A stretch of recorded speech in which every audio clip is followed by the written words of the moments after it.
तो गाइस आज हम बात करेंगे मैनेजर किम के चैप्टर नंबर 140 के बारे में। और पिछले चैप्टर में हमने देखा था वुचुल नैम ने ग्राउंड हॉक को जान से मार दिया होता है और इतने में ही वहाँ पे आते हैं मैनेजर किम जो ये सब कुछ देख लेते हैं। भले ही मैनेजर किम को ग्राउंड हॉक पसंद नहीं था लेकिन उसकी मौत देख के मैनेजर किम को भी अच्छा नहीं लगा होता और मैनेजर किम बहुत ही सीरियस होकर वुचुल नैम को कहते हैं, मैं तुझसे एक सवाल पूछना चाहता हूँ, आखिर तूने ऐसा किया क्यों? तुझे देख के तो ऐसा लगता है जैसे तू काफी ज्यादा समझदार है, साथ ही साथ में तेरा एक बहुत अच्छा सोशल स्टेटस भी है, तो क्या तूने ये सब कुछ सिर्फ अपने मजे के लिए किया है या फिर तेरे अंदर भूख है कुछ बड़ा करने की? आखिर तूने इस इंसान को जान से क्यों मारा है? वुचुल हल्की सी स्माइल के साथ मैनेजर किम को कहता है, जरा खुद को देख, तुझे हर चीज को अपने हिसाब से जज नहीं करना चाहिए क्योंकि ये दुनिया बहुत ज्यादा बड़ी है और सिर्फ अपने व्यू पॉइंट से तू इस पूरी की पूरी दुनिया को नहीं समझ सकता। जिस हिसाब से अभी तेरा दुनिया को देखने का नजरिया है अभी तू इस दुनिया को नहीं समझ सकता। बट इतने में ही मैनेजर किम वुचुल के चेस्ट और पेट के बीच में अपनी फिंगर टिप्स रखते हैं और अचानक से मारते हैं एक खतरनाक सा शॉर्ट पंच वुचुल नैम के।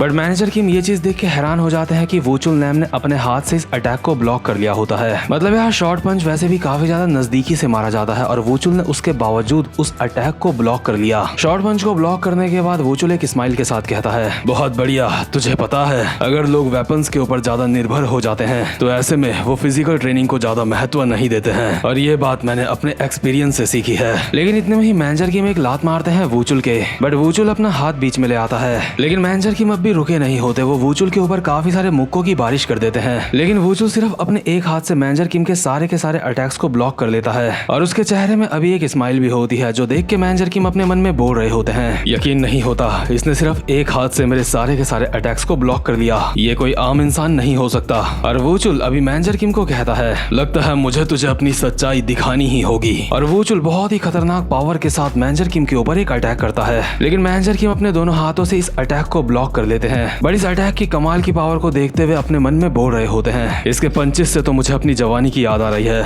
मैं अभी उस अपार ताकत को महसूस कर पा रहा हूँ जो जवानी के दिनों में मेरे पास थी। और वुचुल अभी लगातार मैनेजर किम के ऊपर काफी सारे मुक्के बरसाए जा रहा होता है। मैनेजर किम कुछ मुक्कों को ब्लॉक कर रहे होते हैं और किसी को डॉज कर रहे होते हैं। मैनेजर किम को वो पल याद आ रहे होते हैं जब वो हान जोशियांग के साथ मिलकर एक बहुत ही ताकतवर अपोनेंट से फाइट कर रहे थे, यानी कि डैनियल बेग, जिसको मैनेजर किम एक बहुत ही ज्यादा ताकतवर दुश्मन मानते थे। लेकिन अभी मैनेजर किम को एहसास हो रहा होता है कि उनके सामने उससे भी कोई ज्यादा खतरनाक बंदा खड़ा है। भले मैनेजर किम को वुचुल नैम की सच्चाई नहीं पता होती लेकिन मैनेजर किम को वुचुल नैम से इतना ज्यादा खतरनाक ऑरा इसलिए आ रहा होता है क्योंकि वुचुल नैम होता है कोड नंबर 1। और हम देखते हैं वुचुल एक बहुत ही स्पीड के साथ अटैक करता है मैनेजर किम के ऊपर और मैनेजर किम खुद से कहते हैं, मैं देख सकता हूँ, ये बिल्कुल वैसा ही एहसास है। और इसी के साथ हम देखते हैं एक बहुत ही ज्यादा पुराना सीन। अभी हम देखते हैं एक मिलिट्री के बंदे को जो कुछ जवान लड़कों को कमांड करते हुए बोल रहा होता है, ठीक है स्क्वाड, क्लोज कॉम्बैट की फॉर्म में आ जाओ। अभी तुम्हें ये मान के चलना है कि एक सिटी है जिसमें अटैक हो चुका है और उस हिसाब से तुम्हें अभी अपने अटैक्स की प्रैक्टिस करनी है और तुम सबका सिर्फ एक ही मकसद है, जितने भी दुश्मन तुम्हारे सामने हैं तुम्हें उन सबको जान से मारना है। और ये जो इन जवान लड़कों की ट्रेनिंग होती है ये चल रही होती है एक आइलैंड में और ये जवान खूंखार लड़के और कोई नहीं बल्कि होते हैं यूनिट 0 के बंदे, यानी कि ये वो टाइम होता है जिस वक्त मैनेजर किम भी एक स्पाई नहीं बने थे बल्कि इस वक्त तो मैनेजर किम सिर्फ एक छोटे से बच्चे थे जो स्कूल जाया करते थे। हम देखते हैं जो मिलिट्री का बंदा होता है इन लॉन्डो को बोल रहा होता है, तुमने जिन टेक्निक्स में महारत हासिल करी है हमने तुम्हारे लिए उन टेक्निक्स को और ज्यादा बेहतर बना दिया है और तुम लोग ही आने वाली जनरेशन के लिए सारे के सारे स्टैंडर्ड्स सेट करोगे, यानी कि आने वाली जनरेशन तुम्हारे बारे में सोच के ही, तुम्हारे बारे में सुन के ही इंस्पिरेशन लेगी। और इसी यूनिट 0 की अगली जनरेशन में आई थी ब्योकोडो माउंटेन जिसमें मैनेजर किम थे। हमें बताया जाता है यूनिट 0 साउथ कोरिया की पहली स्पेशल फोर्स यूनिट थी और इन लोगों को नाम यूनिट 0 दिया गया था। इसका सिर्फ एक रीजन था और वो यही कि इन लोगों को ही आने वाली जनरेशन के लिए रास्ता बनाना था, यानी कि यूनिट 0 के लोग एक तरीके के फाउंडर थे स्पेशल फोर्सेस के और इन्हीं यूनिट 0 के बंदों में एक था हमारा वुचुल नैम। अभी हम देखते हैं एक ऑफिसर को जिसके हाथ में एक पेपर होता है जिसमें वुचुल नैम की फोटो लगी होती है और ये ऑफिसर सिगार पीते हुए बोल रहा होता है, नहीं नहीं नहीं नहीं, मैं ऐसा होने नहीं दे सकता। जो लोग स्पेशल फोर्स की नींव रखेंगे वो ये अनाथ बच्चे नहीं हो सकते। इन लड़कों के माता पिता नहीं हैं, हम इनके इतिहास के बारे में कुछ नहीं जानते। क्या तुम लोग मेरे साथ कोई मजाक कर रहे हो? हम मिलिट्री वालों ने पहले ही उन भिखारियों को काफी कुछ दे दिया है। हमने उन्हें काफी ज्यादा बेहतरीन क्लोज कॉम्बैट स्किल सिखाई है, लेकिन उसके बावजूद भी तुम चाहते हो ये लोग स्पेशल फोर्स की नींव रखे। हाँ, तुमने सोचा है अगर उन हरामखोरों के दिमाग में हमें धोखा देने का प्लान आया तो हम क्या करेंगे? मुझे लगता है वो लोग हमें कभी भी धोखा दे सकते हैं। हैं, इसलिए उन सबको जान से मार डालो। ऑफिसर्स, लगता है तुमने इतिहास से कुछ भी नहीं सीखा है। इतिहास हमें एक बात बिल्कुल साफ साफ सिखाता है, और वो ये, जिन लोगों के पास खोने के लिए कुछ भी नहीं होता वो आसानी से धोखा दे देते हैं। लेकिन तभी दूसरा ऑफिसर इस सीनियर ऑफिसर को कहता है, नहीं सर, ऐसा नहीं हो सकता, वो लोग हमें धोखा नहीं देंगे। हमने उन्हें काफी अच्छी एजुकेशन दी है और उनके अंदर काफी ज्यादा हमारे लिए वफादारी डाली है। और सिर्फ इतना ही नहीं, हमने खास तौर पे उन अनाथ बच्चों को चुना है क्योंकि उन लोगों को अपने पास्ट के बारे में कुछ नहीं पता, इसलिए उनका पास्ट भी बीच में नहीं आएगा। उन लोगों के लिए जो कुछ भी है सिर्फ हम लोग ही हैं। लेकिन इतने में ही सीनियर ऑफिसर चिल्लाते हुए कहता है, बस मुंह बंद कर, वो अब कोई मामूली बच्चे नहीं रहे हैं, वो ऐसे लड़के बन चुके हैं जिन्हें काफी सारी स्किल्स में महारत हासिल है। खोचू, क्या तूने इस बारे में कभी नहीं सुना? जिनके पास खोने के लिए कुछ नहीं होता वो बहुत ज्यादा खतरनाक होते हैं। इसके आगे मैं और कुछ भी नहीं सुनना चाहता। मैं चाहता हूँ तुम उन सबको जान से मार डालो। आखिर हम ऐसे अनाथ हरामखोरों को कोड नेम्स दे ही क्यों रहे हैं? इसके बाद सीन शिफ्ट होता है और हम देखते हैं वुचुल नैम को, जिसके हाथ में एक चाकू होता है और काफी ज्यादा डरा हुआ लग रहा होता है। वुचुल डरते हुए अपने सामने वाले ऑफिसर को कहता है, क्या अभी अभी तुमने क्या कहा? ऑफिसर अपना कान खुजलाते हुए कहता है, क्या तूने सुना नहीं मैंने क्या कहा? मैंने कहा है कि तुझे अब हमने तेरी स्क्वाड का लीडर बना दिया है और हम लोग चाहते हैं तेरे साथ के जितने भी बंदे हैं तू अपने हाथ से उन सबको जान से मार डाले, क्योंकि हमारे सीनियर्स बोल रहे हैं वो हमारे लिए काफी ज्यादा खतरनाक हो सकते हैं, इसलिए उन्हें मरना होगा। क्या हुआ, तुझे ये काम करने में कोई दिक्कत है क्या? लड़के, तुझे ये बात पता होनी चाहिए कि तू काफी ज्यादा लकी है, क्योंकि कम से कम मैं तुझे तेरी जिंदगी बचाने का मौका दे रहा हूँ। लेकिन जो वुचुल नैम होता है उसको समझ आ चुका होता है कि मिलिट्री वाले इन सबको ही जान से मारने की सोच रहे हैं, और यहीं से शुरुआत हुई थी उस धोखे की जो वुचुल नैम को मिला होता है। और इसी तरीके के धोखे की वजह से वो फ्यूचर में पूरे के पूरे साउथ कोरिया की वाट लगा रहा है, क्योंकि जिस तरीके से फौजियों को इस्तेमाल करके छोड़ दिया जाता है ये वुचुल नैम को बिल्कुल भी पसंद नहीं होता।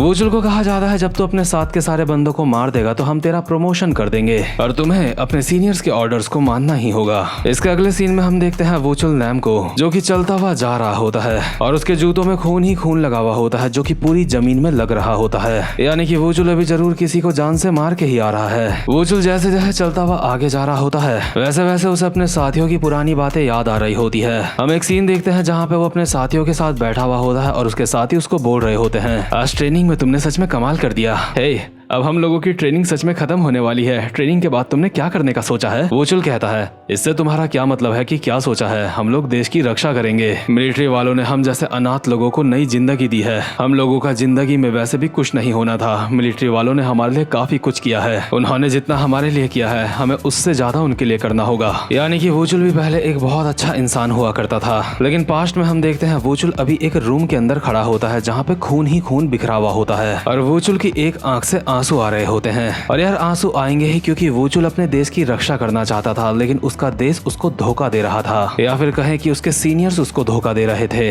इसके बाद हम वापस से प्रेजेंट मोमेंट में आते हैं जहाँ पे वुचुल की फाइट मैनेजर किम से चल रही होती है। वुचुल मैनेजर किम के ऊपर लगातार काफी सारे मुक्के मारे जा रहा होता है और कहता है, मैं इस देश की गद्दारियों से परेशान हो चुका हूँ। मुझे लगता है तुझे भी देश ने कई बार धोखा दिया होगा, है ना? क्या तुझे ये सारी बातें सोच के गुस्सा नहीं आता कि जिस देश के लिए तूने इतना सब कुछ करने की कोशिश करी वो तुझे धोखा दे रहा है? अभी मैनेजर किम वुचुल के सारे अटैक्स को ब्लॉक कर रहे होते हैं और कहते हैं, माफ करना, लेकिन किसी ऐसे को ढूंढ पाना जो तुम्हें समझ सकता है ये काफी ज्यादा मुश्किल होता है। इसी के साथ वुचुल के मुक्कों से खुद को बचाते हुए मैनेजर किम एक मुक्का मारते हैं वुचुल के पेट में। वुचुल के जैसे ये मुक्का पड़ता है वुचुल खुद जंप करके पीछे की तरफ आ जाता है और मैनेजर किम कहते हैं, देश से धोखा खाने के बाद भी क्या किसी के लिए अपने आप को समझने वाला इंसान ढूंढना इतना ज्यादा मुश्किल होता है? जिस रास्ते पे तू चल रहा है क्या उस रास्ते में भी ऐसे लोग नहीं मिलते जो हमें समझ सके? वुचुल भागता हुआ मैनेजर किम की तरफ आता है और कहता है, तू मुझे बता, जिस रास्ते में तू चल रहा है क्या उस रास्ते में मुश्किल होता है ऐसे इंसानों को ढूंढना जो हमें समझ सकते हैं? और ये कहते हुए वुचुल मैनेजर किम के पैर पे सिल्वर थ्रेड लपेट देता है और मैनेजर किम सिल्वर थ्रेड को देख के काफी ज्यादा हैरान हो जाते हैं, क्योंकि आज से पहले उनके अलावा और उन्होंने किसी को भी नहीं देखा था सिल्वर थ्रेड यूज करते हुए। लेकिन इसके बाद हम दोबारा से देखते हैं वुचुल के पास्ट का सीन जहाँ पे वुचुल के हाथ में होती है सिल्वर थ्रेड और वो सिल्वर थ्रेड लिपटी हुई होती है उसके सीनियर के गले में, जिसे वुचुल अभी जान से मार रहा होता है और कहता है, मैंने सबको जान से मार डाला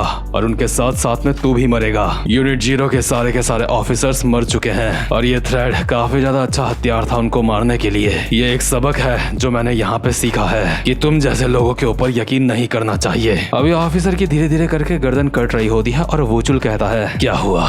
अब तुझे अच्छा महसूस हो रहा है हाँ? लेकिन इतने में ही यहाँ पे वूचुल के साथ के और बंदे आते हैं। यानी कि वूचुल ने यूनिट 0 के बंदों को नहीं मारा होता, बल्कि उसने सारे के सारे सीनियर्स को मार दिया होता है। वूचुल के साथ के जो बंदे यहाँ पे आते हैं वो वूचुल को कहते हैं, स्क्वाड कमांडर हम पूरी तरह से तैयार हैं, अब जैसे ही हमें आदेश दोगे हम इस पूरी जगह को जला देंगे। और वूचुल जिस ऑफिसर को मार रहा होता है उसके पीछे से कहता है, तो ऑफिसर तूने एक बार कहा था ना कि सबसे ज्यादा दर्द जिंदा जलाए जाने में होता है किसी इंसान को, इसीलिए तेरी ही सलाह में मैंने तुम लोगों के लिए तैयार करके रखा था। अब तुम सबको मिलेगी सबसे ज्यादा दर्दनाक मौत। और इसके अगले सीन में हम देखते हैं वूचुल लोगों ने पूरे मिलिट्री बेस को जला दिया होता है। और इसी के साथ साथ आपको यहाँ पे ये भी जानने को मिलता है कि सबसे ज्यादा दर्दनाक मौत इस दुनिया में इंसानों के लिए होती है जिंदा जलाया जाना। जब मिलिट्री बेस जल रहा होता है तो वूचुल के साथ के बंदे उसको कहते हैं, स्क्वाड कमांडर अब हम लोग क्या करें, आप ही हमें अब बताइए अब हमें क्या करना चाहिए आगे। वूचुल कहता है, इस बात से तुम्हारा क्या मतलब है कि अब हम क्या करें? हमें जो इन मिलिट्री वालों ने दिया है हम उसको वापस करेंगे सूद समेत। जितना इस देश ने हमारे लिए करा है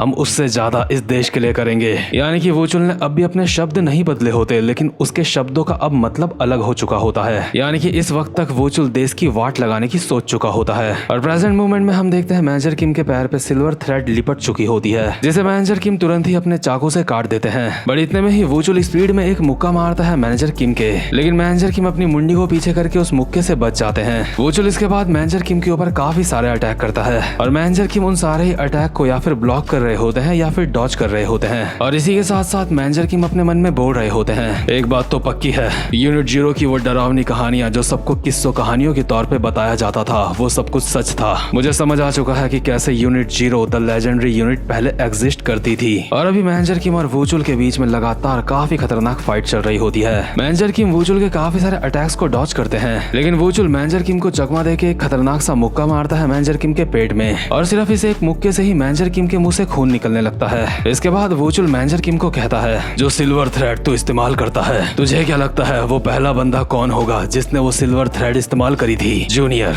तुझसे मिलके मुझे काफी अच्छा लगा। ऐसी काफी सारी स्किल्स हैं जिनको मैंने खुद क्रिएट करा है और ये सिल्वर थ्रेड उनमें से एक है। और इस वक्त तेरे सामने जो खड़ा है वो है यूनिट 0 का बंदा, यानी कि कोड नंबर 1। और इस वक्त वूचुल नैम ने अपनी थ्रेड्स का जाल बिछा दिया होता है। यानी कि मैनेजर किम की जो खासियत है सिल्वर थ्रेड्स, वूचुल नैम उस टेक्निक का क्रिएटर है। और उस बात से हम अंदाजा लगा सकते हैं कि ये बंदा कितना ज्यादा खतरनाक होगा। और मैनेजर किम अपने मन में बोल रहे होते हैं, काफी समय बाद मेरा सामना इतने ज्यादा खतरनाक अपोनेंट से हो रहा है। तो भाई लोग धीरे धीरे करके सारे चैप्टर्स कतई जहर हो रहे हैं, जिन्हें देखने में आगे काफी ज्यादा मजा आने वाला है। लेकिन ये वाला चैप्टर यहीं पे खत्म होता है। उम्मीद करता हूँ कि आपको आज की वीडियो भी अच्छी लगी हो। और जो कोई भी चैनल पे पहली बार आया है चैनल को सब्सक्राइब और वीडियो को लाइक जरूर से कर देना। अब मैं मिलूंगा आपसे अपनी नेक्स्ट वीडियो में, तब तक के लिए गुड बाय।